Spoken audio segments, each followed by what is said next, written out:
J'espère que vous allez bien, j'espère que vous vous portez bien. C'est un grand événement. Abdelmajid Tebboune s'est exprimé très longuement hier le 2 février 2025 lors d'une longue interview qui a été publiée par le quotidien français, L'Opinion, qui est l'un des journaux les plus en vue en ce moment en France, qui est récent dans sa création par rapport à d'autres journaux, d'autres médias installés dans le paysage médiatique français depuis très longtemps, depuis des décennies comme Le Figaro, Le Monde ou Libération. L'Opinion, qui a des contacts, qui a depuis 2020, depuis l'arrivée d'Abdelmajid Tebboune au pouvoir en Algérie, a entretenu des contacts permanents avec la présidence algérienne, notamment à travers Kamel Sidi Saïd, l'actuel directeur général de la direction de la communication du palais présidentiel d'El Mouradia, a réussi donc à décrocher une interview exclusive qui avait été menée le 30 janvier 2025.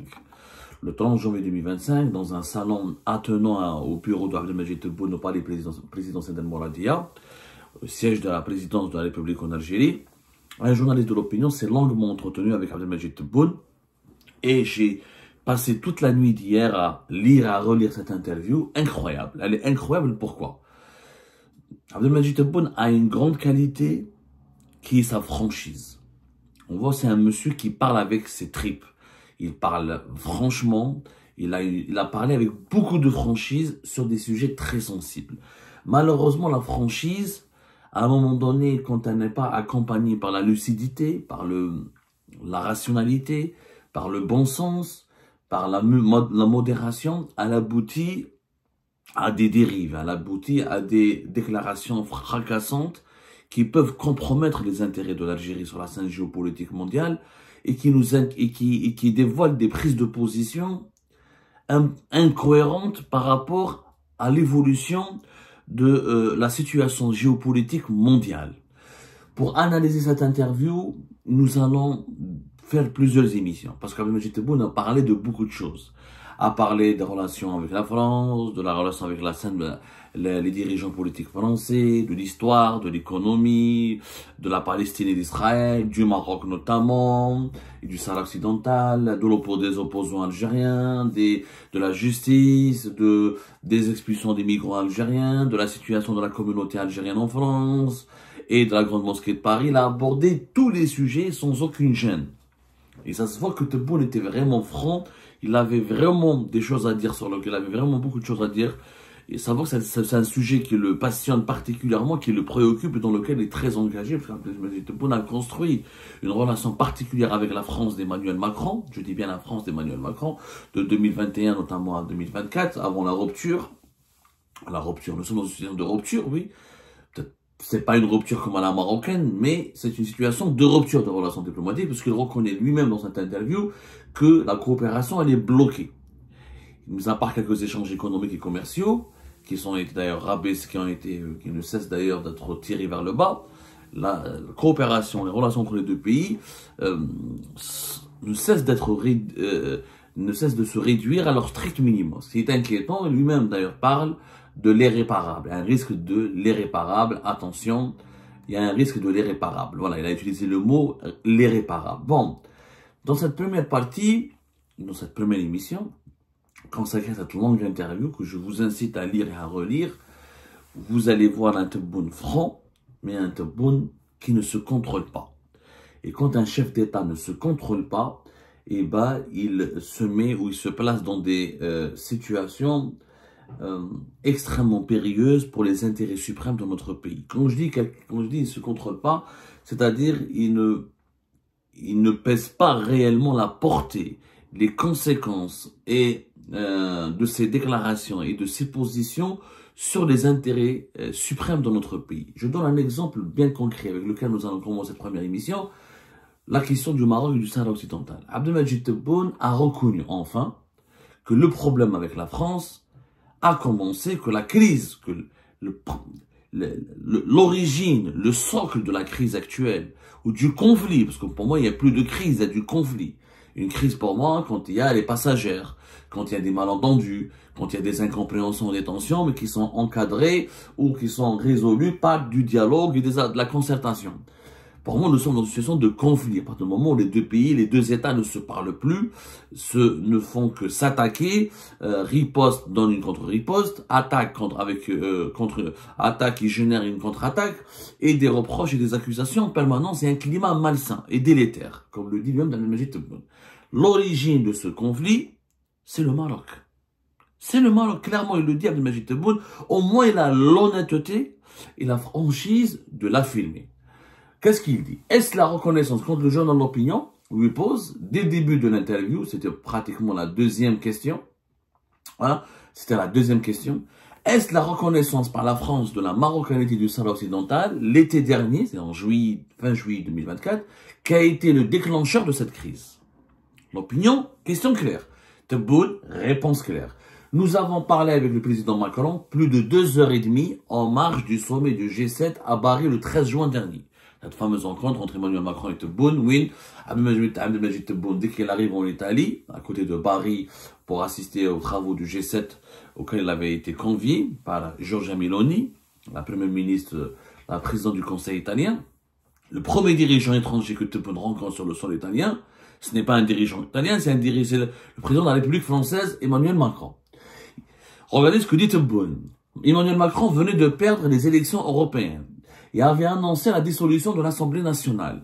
Il pensait de bonne foi qu'il pouvait compter sur les voix des Français originaires du Maroc et de l'Algérie pour, à l'issue du scrutin législatif, former une alliance centriste, lui permettant de poursuivre sa politique. Il m'a alors annoncé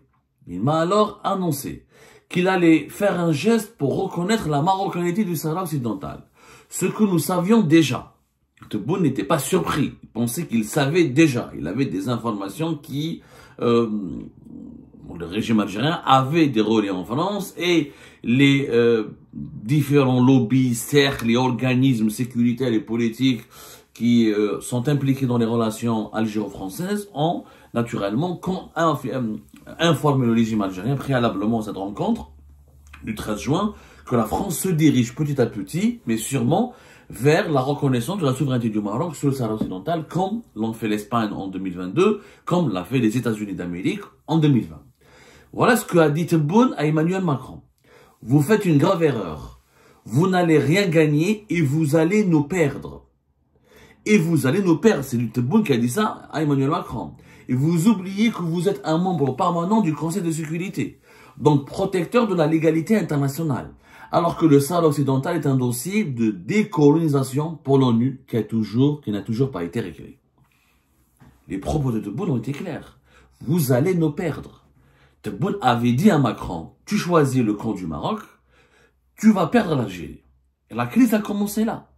Au moins, nous avons une réponse. La première fois que nous avons un président algérien qui s'appelle Abdelmajid Tebboune, qui a dit clairement, voilà l'origine de cette crise, qui est une crise historique, qui devient maintenant un conflit, puisque jamais depuis l'indépendance de l'Algérie, la France et l'Algérie ont eu une détention aussi violente, aussi dure et aussi intense, et qui dure depuis plus de 6 mois. Je rappelle qu'il n'y a plus d'ambassadeur algérien à Paris depuis le 30 juillet, depuis fin juillet 2024. Nous sommes le 3 février 2025, plus de 6 mois. C'est du jamais vu dans l'histoire de relations bilatérales. Pourquoi? Parce que la France a reconnu la souveraineté du Maroc sur le Sahara occidental. Maintenant, Tebboune a été franc. Très bien, monsieur le président, c'est magnifique. Cette franchise, par contre, elle a une contrepartie. Maintenant, les experts internationaux, les dirigeants français, les dirigeants de l'Union européenne, qui sont les partenaires de la France et les alliés de la France, l'Occident, l'Union africaine, les instances internationales qui assistent et qui observent le développement de ce conflit algéro-français vont analyser les propos de Tebboune parce qu'il est président de la République. C'est pas Abdou Samad qui parle, c'est pas un ministre, c'est pas un député, c'est le chef de l'État. Donc c'est la voix officielle de l'Algérie. Il engage l'Algérie. Quand le chef de l'État il dit que la France a perdu l'Algérie à cause du Maroc. Maintenant, les gens doivent analyser, ils vont prendre des positions. Ils vont essayer de comprendre. Ils vont essayer de savoir qui a eu raison, est-ce que la France ou l'Algérie? Est-ce que ça valait la peine? La question est justement, est-ce que ça valait la peine pour l'Algérie d'entrer en conflit avec la France à cause du Maroc et du Sahara occidental? C'est ça le véritable débat aujourd'hui auquel j'invite moi mes amis, mes compatriotes algériens et mes amis français. L'histoire, les influenceurs, les migrants, tout ça, ce sont des conséquences qui ont émergé. C'est des suites c'est des résultats ou c'est des dégâts collatéraux, je dirais. C'est même pas, c'est des dégâts collatéraux du conflit qui a été déclenché par la reconnaissance de la France, de la souveraineté du Maroc sur le Sahara occidental. Il n'y aurait pas eu une crise des influenceurs, il n'y aurait pas eu Boualem Sansal, la crise de Boualem Sansal, il n'y aurait pas eu l'affaire des migrants et des expulsions des migrants algériens, il n'y aurait pas eu les enquêtes sur la grande mosquée de Paris et la dette la dette algérienne des hôpitaux français. S'il y avait tous les épisodes qui ont suivi plus tard et qui composent aujourd'hui un feuilleton, qui est le feuilleton du conflit Algérie-France, à l'origine, tous ces épisodes ont comme intrigue, la principale intrigue de ce feuilleton, c'est le problème du Maroc et de l'Algérie, autour du Sahara occidental. Maintenant, est-ce que ça valait la peine? C'est bien, moi j'aurais aimé, il n'y a pas eu, si j'étais à la plage, de toute façon, nous allons faire la démarche de demander une interview à Abdelmajid Tebboune, parce que c'est bien que le président accueille des journalistes étrangers. Pourquoi il ne devrait pas s'exprimer avec des journalistes algériens? Bon, je peux pas aller en Algérie, je suis condamné à mort, mais j'espère qu'un jour je pourrai aller quand même pour retrouver mon pays, et j'espère bien interviewer le président de mon pays. Moi, j'aurais rajouté une deuxième question. Mais monsieur le président, est-ce que ça valait la peine de compromettre ou de bousculer ou de compromettre, le mot, de mettre en péril les relations stratégiques entre l'Algérie et la France à cause du Maroc et du Sahara occidental? Cette question ne figure pas dans l'interview. Je rappelle que si on suit le raisonnement de M. Tebboune, qui est un raisonnement juste, les arguments de M. Tebboune, c'est quoi? C'est que la France, elle est membre du Conseil de sécurité de l'ONU. C'est vrai. Membre permanent du Conseil de sécurité de l'ONU. Et qu'elle de ce point de vue-là, elle se doit de respecter la légalité internationale. Et elle se doit d'être la garante de la légalité internationale. C'est exactement vrai. Sauf que l'ONU ne dit pas que le Sahara occidental doit être indépendant. Il faut être juste et cohérent, parce que là, le président algérien, notre président Abdelmajid Tebboune, il va être attaqué sur la pertinence, la véracité et la réalité et la correspondance de ses propos par rapport à la réalité de ce dossier. L'ONU ne dit pas que le Sahara occidental doit être indépendant. L'ONU, il dit que c'est un territoire qui cause problème, il est non autonome, il faut que son sort soit déterminé. Et son sort doit être déterminé par un référendum d'autodétermination. C'est-à-dire que les Sahraouis doivent choisir ou ils restent avec le Maroc ou ils deviennent indépendants. Mais l'ONU n'a pas pris de position. Il n'y a aucune position officielle de l'ONU qui dit que le Sahara occidental doit être indépendant. Donc il y a une erreur dans l'argumentaire du président algérien. Et une erreur qui peut être fatale pour l'Algérie. Tu dis que l'ONU classe un dossier de décolonisation. Ok, mais l'ONU n'a pas dit qu'il doit être décolonisé ou qu'il doit être indépendant pour autant. C'est aux Sahraouis de décider. En l'occurrence, les Sahraouis n'ont pas encore décidé parce qu'il n'y a pas eu de référendum. Comme il n'y a pas eu de référendum, on ne sait pas la réponse, elle est oui ou non. On ne sait pas. On parle des faits, on ne va pas imaginer, ah oui, mais les Sahraouis, s'ils avaient voté, ils auraient dit oui. Ça, on ne le sait pas. On ne peut pas. On est dans la géopolitique, dans la diplomatie, dans le droit international. On se base sur les faits. L'ONU ne dit pas que le Sahara occidental doit être indépendant. Sauf que l'Algérie, là, laisse entendre qu'il doit le devenir. Et elle défend cette option, qui n'a pas été encore validée par l'ONU. Donc la France, elle n'est pas en violation de la légalité internationale, puisqu'il n'y a pas eu un référendum et les Sahraouis ont voulu être indépendants et la France leur a dit ne soyez pas indépendants, moi je veux que vous soyez avec le Maroc. Non, ça ne s'est pas encore passé. Deuxième chose, les États-Unis d'Amérique sont membres du Conseil de sécurité de l'ONU, comme la France. Et les États-Unis d'Amérique ont reconnu la souveraineté du Maroc sur le Sahara occidental en décembre 2020 avec l'actuel président Donald Trump. Pourquoi l'Algérie n'a pas rompu donc ses relations avec Donald Trump et les États-Unis d'Amérique? Pourquoi on n'a pas fait la même chose? Pourquoi on n'a pas... Parce que si on suit ce raisonnement, les détracteurs de l'Algérie, il faut se mettre à la... Moi, je suis pas en train de dire que Tebboune a tort. Je dis qu'il a formulé une position extrêmement controversée et il s'expose à des critiques. Et des critiques qui seront virulentes et sévères. et auxquelles peut-être les réponses seront très compliquées. Que moi, je suis un étranger. J'entends le président algérien, il dit que la France m'a perdu, je me suis bagarré, je me suis disputé, je suis en conflit avec la France, parce que la France a choisi le camp du Maroc. Mais il y a beaucoup de pays qui ont choisi le camp du Maroc. Les États-Unis d'Amérique en premier.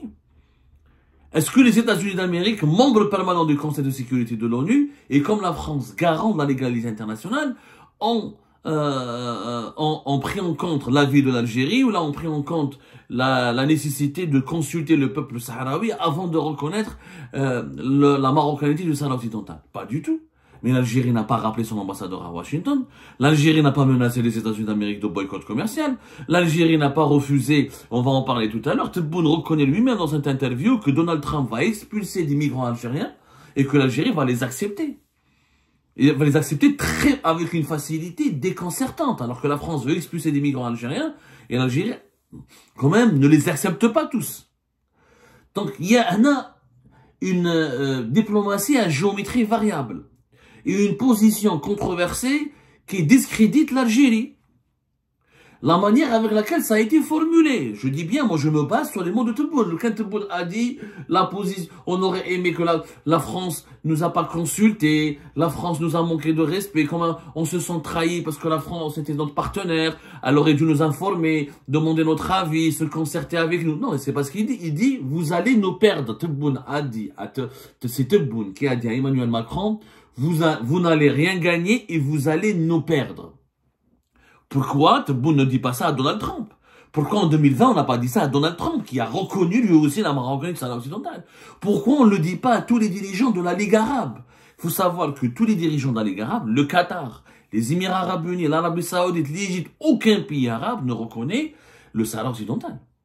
Personne ne demande l'indépendance du Sahara occidental. Dans ce cas-là, pourquoi on ne dit pas à la Ligue arabe, vous allez nous perdre? Et donc aujourd'hui, si on applique, vu la manière radicale, parce que cette position de Majid Tebboune, elle est franche.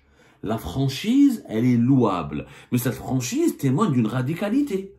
Tu es en train de te disputer avec la France, alors qu'il n'y a pas que la France qui a reconnu la souveraineté du Maroc. Tous les pays arabes. Pourquoi l'Algérie est au sein de la Ligue arabe? Le Qatar, qui est notre ami, le Qatar, les Émirats, on a de mauvaises relations avec les Émirats, et des relations très superficielles, je dirais même mauvaises avec l'Arabie saoudite. Mais le Qatar, c'est notre ami. Mais regardez la position du Qatar sur le Sahara occidental. Il n'y a ni autonomie ni référendum. Pour le Qatar, c'est une légende marocaine, comme pour tous les pays arabes. Faudrait-il qu'on se dispute avec tous les pays arabes? Vous allez me dire, mais les pays arabes ne sont pas membres ils sont pas membres du Conseil de sécurité de l'ONU. Ok? Mais les États-Unis sont membres. Et demain, la Chine. Demain, imaginez la Chine, membre du Conseil de sécurité de l'ONU, va dire, moi, je suis avec la souveraineté du Maroc. On va se disputer avec la Chine, on va convoquer notre ambassade, on va se disputer avec tout le monde. C'est-à-dire que on va construire, on est en train de construire toutes nos relations internationales avec les grandes puissances de ce monde et les pays les plus importants pour nous sur un seul critère, qui est le Sahara occidental. Est-ce que ça vaut la peine? Je pose la question. Est-ce que ça vaut la peine de se disputer avec les pays arabes, avec la France, avec les États-Unis d'Amérique, avec tous les autres pays de la planète, qui, la majorité des pays du monde, on en a déjà parlé, ne reconnaissent plus la légitimité de la quête de l'indépendance du Sahara occidental pour une raison qui est très simple. C'est une population de même pas 200 000 habitants. C'est un territoire qui est grand par rapport à la population qui doit l'occuper, en plein cœur de l'Afrique, dans une région d'instabilité, menacée par le terrorisme, le trafic d'armes, le trafic de drogue, la traite des êtres humains, la traite des migrants. Aucune puissance ne veut d'un pays qui est récemment indépendant, qui ne peut même pas garantir sa sécurité, qui peut être facilement recolonisé par d'autres puissances ou dominé par des mouvements terroristes, des mouvements armés comme on le voit dans le Sahel. Donc, aucune puissance ne veut parier. Tout le monde a compris qu'aujourd'hui, c'est l'époque des blocs régionaux. On n'est plus dans les micro-États, ne peuvent pas exister. À l'exception des pays du Golfe parce qu'ils sont très riches, aucun micro-État n'a réussi à exister. Il y a deux types de micro-États qui ont résisté, qui ont survécu dans le monde. Les monarchies du Golfe, parce qu'elles sont très riches, et elles ont le protectorat américain, le protectorat militaire américain, ou parce que il y a les paradis fiscaux qui sont ou situés au sein du continent européen, comme le Liechtenstein ou quelques îles, etc., elles sont protégées par l'Europe et l'Occident, ou qui sont au large du Pacifique, les Vanuatu, les îles Vierges britanniques, je sais pas quoi, au large des océans, ils sont tellement loin, etc., qu'ils ne sont pas exposés encore. Même eux, ils ont des accords de défense, etc. Mais aucun micro-État n'a pu exister ou n'a pu survécu. On voit les petits États dans le continent africain, ou dans l'Amérique latine, etc., ils souffrent énormément. Énormément. Et leur souveraineté n'est pas respectée, leur sécurité nationale, elle n'est pas respectée, elle n'est pas garantie. Donc, la position de M. Tebboune va l'exposer à des critiques. Aujourd'hui, beaucoup de pays africains qui sont membres de l'Union africaine ne reconnaissent la souveraineté du Maroc. Est-ce qu'il faut se disputer avec...